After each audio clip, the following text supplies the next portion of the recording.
실제 지금 21대 이제 국회가 오픈을 했습니다. 뭐 그러다 보니까 향후 이 부동산에 대한 정책, 이 가뜩이나 지금 과거 기준에도 이슈가 많았었는데, 자, 요번에 이제 좀 손을 대려고 하는 바로 임대차에 대한 부분인데, 과연 그 부분들, 이 악순환이 될까 아니면 선순환이 될까, 뭐 이런 부분에 대해서 오늘 조금 얘기를 좀 해드리도록 하겠습니다. 자, 지금 현재 뭐 여론상에 나와 있는 이 전월세 신고제라든가 전월세 상한제, 뭐 계약갱신권 같은 경우에는 솔직히 임대차 시장입니다. 이 실제 이 투자 또 투기 또 매매 이런 쪽은 아니기 때문에 이 과연 부동산에 얼마나 영향을 미칠 것이냐라는 부분이 조금 뭐 좀 간과하시는 분들은 에이 별거야 라고 느끼시는 분들이 있을 겁니다. 자, 그런데 이 부분이 상당히 좀 민감하다라는 거를 조금 일단 1차적으로 말씀을 드리겠고요. 자, 현재 부동산 규제 정책이 지금 적용되고 있는 케이스. 자, 금년 7월 말 정도 되면 이 분양가 상한제 적용되고요. 아파트 건축 면제 규제 이미 적용돼 있고 주택거래 허가제하고 토지거래 허가. 자, 주택거래 허가 같은 경우에는 뭐 최근에 3억 이상 되면 자금 조달 신고를 하기 때문에 확실하게 이건 거래 허가 기준이다라고 이해를 하셔야 되고요. 재개발 재건축 규제라든가 다주택자 보유세 강화라든가 뭐 종부세, 증세, 세율을 더 증가시키는 바로 이런 부분들, 거기에 투기 지역에 대한 부분을 또 이 대출 규제를 통해서, 자, 이 부분들은 이미 시행을 하고 있기 때문에 과연 이게 정부에서 하고 있는 정책, 자, 이거 말고도 이제 임대차에 대한 바로 이 3법이 어떤 영향을 미칠 것이냐. 자, 실제 저희가 이제 과거 한 30년간의 우리나라 정권별 부동산 이 가격 지수를 좀 한번 반영을 해서 데이터를 한번 보니까 실제 이게 그림에서 보시는 것처럼 이게 계속 상승. 자, 그런데 자, 이게 법칙, 규칙이 좀 있어요. 바로 부동산 규제를 정책할 시에 가격 반등, 상승하는 시기가 도래했다라는 게 측정이 되거든요. 자, 그러다 보면 정부의 부동산 정책, 자, 과연 이게 맞냐? 하나가 공급과 수요에 대한 균형을 맞춰가면서 정책을 하느냐? 솔직히 이거 불균형입니다. 지금은요, 수요에 대한 억제 정책 쪽으로 가는 거고요. 자, 목적은 원래 주택, 집값 안정을 목표로 가고 있기 때문에 결국은 가격이 떨어지거나 아니면 보합을 유지하게 해야 되는데 실제 상황은 상승을 더 초래시켰다는 거고요.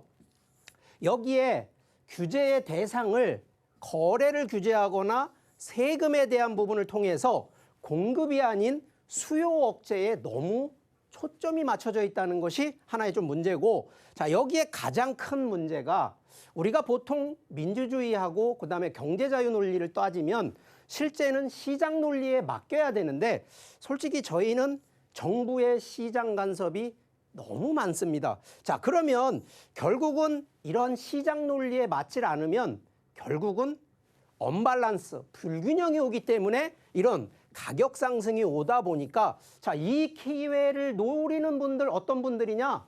투자하시는 분들은 이걸 기회라고 생각하시라는 거 제가 항상 강의하는 내용 중에 바로 기회는 위기일 수도 있지만 위기가 바로 기회라는 바로 이런 측면으로도 검토를 하셔야 되는데, 자, 과연 지금 내년에 임대차 3법에 대한 것이 또 통과가 된다 그러면 여기에 이제 지금 우리가 어떻게 대응을 할 것이냐. 자, 이 부분에 대해서 자, 실제 정책의 가장 큰 컨셉은 실수요자 내 집 마련이거든요.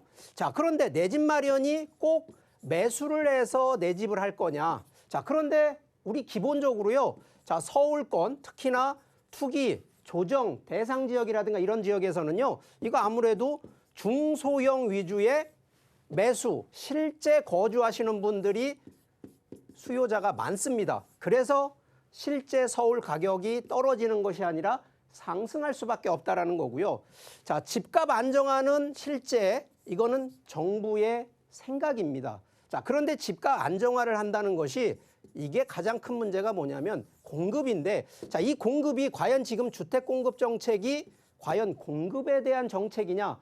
이게 아니거든요. 자, 이 부분은 뭐냐면 결국은 임대 수요를 더 확충하기 위해서, 자, 이거 임대차 시장에 말 그대로 한번 전세 들어가서 무한대로 내가 새에 살고 있는데 나 쉽게 안 나갈 테니까 나 여기서 평생 살겠다라는 거 법으로 허용하겠다라는 의미가 좀 있거든요. 자, 그렇다 그러면 내 집 마련 만들 필요가 없고요. 내 거주할 공간 만들어지기 때문에 과연 집값 안정화가 될 것이다라고 판단을 지금 정부에서 하는데 이게 실제는 공급에 대한 부분이 아니다 보니까 결국은 공급과 수요라고 하는 이 두 가지 정책의 밸런스, 균형을 잡아줘야 되는데 지금은 규제, 특히나 규제는 무엇?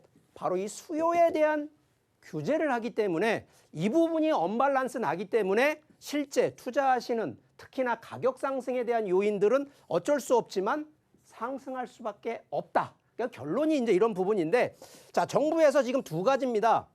평준화를 시킬 거냐, 양극화를 시킬 거냐는 이거 분명히 따져보셔야 됩니다. 지금 정부는 일반적으로 평준화를 시키려고 만들지만 실제 양극화라는 것이 뭐 빈부격차 이 양극화가 아니고요. 자, 자금이 있고 기본적으로 투자해서 수익을 버시는 이런 분들은 실제 돈 벌게 하고요. 그 번 이익에 대한 세금을 별도로 해서 이 금액을 가지고 국가 정책을 해주시면 충분히 되는데 이거를 평준화를 시켜버리면 아무래도 여러 가지 부분이 있어요. 그래서 이런 부분에 경제적 갈등까지 나오기 때문에 자, 내년 과연 임대차 3법이 통과된다 하더라도 과연 부동산 안정이 될까? 저 개인적인 생각은 어렵다. 그렇기 때문에 자, 금년도에도 또 내년도에도 부동산에 투자를 생각하시는 분들 자, 이렇게 정책이 어떻게 바뀌고 어떤 쪽으로 가는 방향만 조금 짚고 계신다 그러면 충분히 투자하는 길이 보인다는 점. 그래서 충분히 이런 실제 바뀌어지는 정책 내용이나 정보들은요 꼼꼼히 체크하시는 바로 또 이런 노력이 필요하다는 거 설명드리겠습니다.